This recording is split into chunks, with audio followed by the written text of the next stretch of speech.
श्री स्वामी समर्थ. तुम्हा सर्वांचं आपल्या यूट्यूब चॅनलवरती मी अगदी मनापासून स्वागत करते.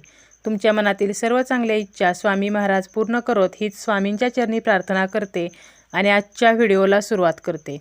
शास्त्रानुसार सर्व पितृ अमावस्येचा दिवस हा खूप खास असा मानला आहे आणि सर्व पितृ अमावस्येला आपल्याला एक नैवेद्य बनवायचा आहे आणि तो आपल्या पितरांना दाखवायचा आहे. त्यामुळे आपले पितृदेव प्रसन्न होतील आणि आपल्याला भरभराटीचा सुखसमृद्धीचा आशीर्वाद देतात. जेव्हा आपले पितृदेव हे आपल्यावरती प्रसन्न होतात तेव्हा ते त्यांच्या वंशजांना नेहमी आशीर्वाद देत असतात, ज्यामुळे त्या घराची आणि त्या कुळाची प्रगतीही होत असते. तसेच आपल्याला या दिवशी झोपण्यापूर्वी पितरांसाठी एक दिवा लावायचा आहे, ज्यामुळे आपल्याला जर पितृदोष असेल तर तो नष्ट व्हायला मदत होईल. हा दिवा कसा लावायचा, तसेच हा नैवेद्य आपण कसा अर्पण करायचा याबद्दलची संपूर्ण माहिती आपण आजच्या या व्हिडिओमध्ये पाहणार आहोत. पण त्यापूर्वी तुम्ही जर चॅनलवरती नवीन असाल तर चॅनलला सबस्क्राईब करा आणि जर तुम्हाला हा व्हिडिओ आवडला तर व्हिडिओला लाईक करा. पितृ अमावस्या ही अतिशय खास अशी अमावस्या मानली जाते आणि या अमावस्येला श्राद्ध पक्ष म्हणजे जो पितृपक्ष आहे, ज्याला आपण पितृपंधरवडा म्हणतो, तर तो समाप्त होतो. आणि आपल्याला माहीत आहे की पितृपक्षामध्ये आपले जे पूर्वज आहेत तर ते पृथ्वीवरती कावळ्याच्या स्वरूपात येत असतात. आणि अशी मान्यता आहे की पितृपक्ष जेव्हा संपतो म्हणजे सर्व पितृ अमावस्येला, तर त्यानंतर हे जे आपले पूर्वज आहेत, पितर आहेत, तर ते परतीच्या प्रवासाला लागतात, म्हणजे ते यमलोकी परत जातात. तर असा सुद्धा समज आहे. या अमावस्येला पितृ अमावस्या, तसेच महालय अमावस्या, तसेच मोक्ष अमावस्या असे सुद्धा म्हणतात.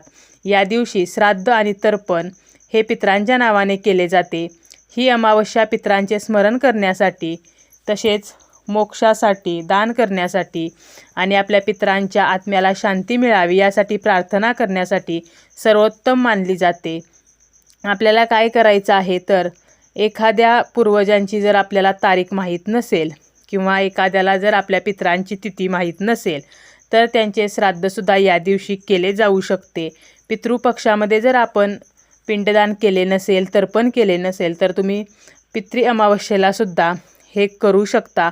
तिथी माहीत नसेल तरीसुद्धा ह्या अमावस्येला ज्यांची तिथी माहीत नाही तर अशांचे श्राद्ध हे केले जाते आणि त्यामुळे या दिवसाला खूप महत्त्व आहे.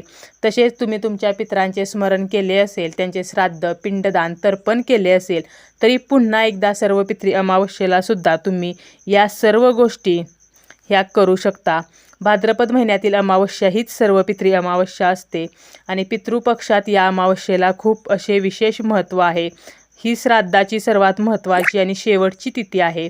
भाद्रपद महिन्यातील अमावस्या जी आहे तर या दिवशी आपण सर्व पितरांचे सुद्धा श्राद्ध करू शकतो. म्हणजे ज्या पितरांचे श्राद्ध आपण यापूर्वी कधी केले नसेल तरी तुम्ही सर्व पितृ अमावस्येला या वर्षीपासून सुद्धा या श्राद्धाला सुरुवात ही करू शकता किंवा त्यांच्यासाठी काही खास गोष्टी करू शकता, खास उपाय हे करू शकता. एखाद्या व्यक्तीच्या मृत्यूची तिथी माहीत नसेल तरीसुद्धा त्या व्यक्तीचे आपण श्राद्ध हे या दिवशी म्हणजे सर्व पितृ अमावस्येला करू शकतो. किंवा जे अमावस्येला मरण पावले आहेत तर त्यांचंसुद्धा श्राद्ध, तर्पण, पिंडदान तर या गोष्टी या दिवशी केल्या जातात. पितृपक्षात जर काही कारणाने पितरांचे श्राद्ध तुम्हाला करता येत नसेल, म्हणजे तुम्हाला तिथी माहीत नाही किंवा तुमच्या गावाकडे जर पितरांचे श्राद्ध केले जात असेल आणि तुम्ही बाहेरगावी राहत असाल नोकरीनिमित्त आणि तुम्हाला जर आपल्या पितरांसाठी काही करण्याची इच्छा असेल तर तुम्ही या सर्व पितृ अमावस्येला व्हिडिओमध्ये मी जो नैवेद्य सांगणार आहे तर तो नैवेद्य दाखवू शकता. तसेच हा जो एक दिवा आहे तर हा दिवासुद्धा तुम्ही नक्कीच या सर्व पितृ अमावस्येला लावू शकता. आता ही सर्व पितृ अमावस्या आहे 14 ऑक्टोंबरला शनिवारी आणि त्यामुळे ही जी अमावस्या आहे तर ही अतिशय चांगली अमावस्या मानलेली आहे शनिवारी आल्यामुळे. तसेच या अमावस्येला अनेक दुर्मिळ योगायोगसुद्धा घडत आहेत आणि या योगामध्ये पितरांचे श्राद्धाने जर तर्पण केले तर आपल्या पूर्वजांचा आत्मा हा अनेक वर्ष तृप्त राहतो, तर असे सुद्धा मानले जाते. आता आपण नैवेद्य कोणता करायचा आहे, तसेच दिवा कसा लावायचा आहे तर हे तर आपण पाहणार आहोत. पण त्यापूर्वी अमावस्या कधी सुरू होते तर अमावस्या तिथी ही 13 ऑक्टोंबरला रात्री 9:51 सुरू होणार आहे आणि 14 ऑक्टोंबरला रात्री 11:25 ही जी अमावस्या आहे तर ती असणार आहे. तर या दिवशी आपल्याला काय करायचं आहे तर सकाळी लवकर उठायचं आहे. यानंतर आपल्याला सकाळी लवकर उठून पांढरे वस्त्र तुम्ही परिधान करू शकता जर तुमच्याकडे पांढरे वस्त्र असेल तर, किंवा मग कोणतेही वस्त्र, परंतु स्वच्छ वस्त्र परिधान करा. यानंतर आपल्या पितरांचे स्मरण करून सूर्यदेवांना अर्घ्य अर्पण करायचे आहे. तसेच पितरांचे श्राद्ध करायचे आहे.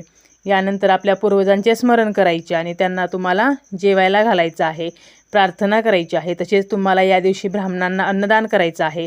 त्यांना दान, शिदा, दक्षिणा तर इत्यादी गोष्टी देऊन आपल्याला ब्राह्मणांचा आशीर्वाद हा घ्यायचा आहे. तसेच ब्राह्मणाला भोजन दिल्यावर घरातील सर्वांनी मिळून जेवायचे आहे आणि भोजन केल्यानंतर पूर्वजांच्या आत्म्याच्या शांतीसाठी आपल्याला पुन्हा एकदा प्रार्थना करायची आहे. अमावस्येला आपण गाय, कुत्रा, कावळा तर यांना सुद्धा अन्नदान करू शकतो. तसेच पिंपळाच्या झाडाची सुद्धा आपल्याला या दिवशी नक्की पूजा करायची आहे. तर हे छोट्या ज्या गोष्टी आहेत, छोटे उपाय आहेत, तर ते आपल्याला करायचे आहेत. आता आपल्याला जो नैवेद्य आहे तर तो नैवेद्य काय असणार आहे, तर आपल्याला या दिवशी खिरीचा नैवेद्य बनवायचा आहे. मग आपण दूध आणि तांदळाची खीर बनवू शकतो किंवा सेवयाची खीर बनवू शकतो. हा खिरीचा नैवेद्य बनवायचा आणि तुमच्या घरामध्ये जे तुमच्या पूर्वजांचे फोटो आहेत किंवा पितरांचे जे फोटो आहेत तर ते तुम्हाला तुमच्या घराच्या दक्षिण भिंतीवरती लावायचे आहेत. तुम्ही जर ते दक्षिण भिंतीला लावले असतील तर ठीक आहे, परंतु जर लावले नसतील तर या सर्व पितृ अमावस्येच्या दिवशी दक्षिण भिंतीला लावायचे आहेत. ते फोटो स्वच्छ करायचे आहेत. यानंतर या फोटोंना आपल्याला हार घालायचा आहे. तसेच जो बुक्का वगैरे आहे तर तो आपण जो लावतो तर तो लावायचा आहे. धूप दीप लावायचा आहे आणि आपल्याला हा जो नैवेद्य आहे तर तो खिरीचा नैवेद्य दाखवायचा आहे. यानंतर आपल्याला हात जोडून नमस्कार करायचा आहे, प्रार्थना करायची आहे की त्यांच्या बाबतीत जर आपल्याकडून काही चूकभूल झाली असेल, ते जर आपल्यावरती नाराज असतील तर त्यांनी ती नाराजगी सोडावी आणि त्यांनी आपल्यावरती प्रसन्न व्हावं आणि आपल्याला भरभराटीचा, सुखसमृद्धीचा, संतती प्राप्तीचा आशीर्वाद हा द्यावा. तर अशी आपल्याला त्यांच्याकडे क्षमा याचनासुद्धा करायची आहे. यामुळे जर तुम्हाला पितृदोष असेल तर तुम्ही हा उपाय केल्याने तुमचे पितर जे आहेत तर ते प्रसन्न होऊन तुम्हाला आशीर्वाद देतील. आता आपल्याला पुन्हा काय करायचं आहे, तर या दिवशी म्हणजे सर्व पितृ अमावस्येच्या दिवशी रात्री झोपण्यापूर्वी एक दिवा लावायचा आहे. आता हा दिवा जो आपण लावणार आहे तर तो झोपण्यापूर्वी लावायचा आहे किंवा रात्री 10 वाजता तुम्ही लावू शकता.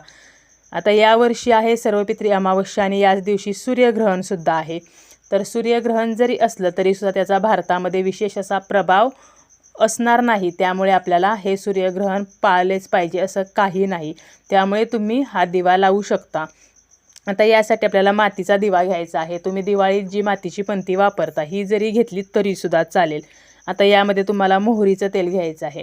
आता परंतु काही कारणाने तुम्हाला जर मोहरीचं तेल नसेल मिळत किंवा तुमच्याकडे मोहरीचं तेल अवेलेबल नसेल तर मग हा दिवा लावायचा नाही का, तर नाही.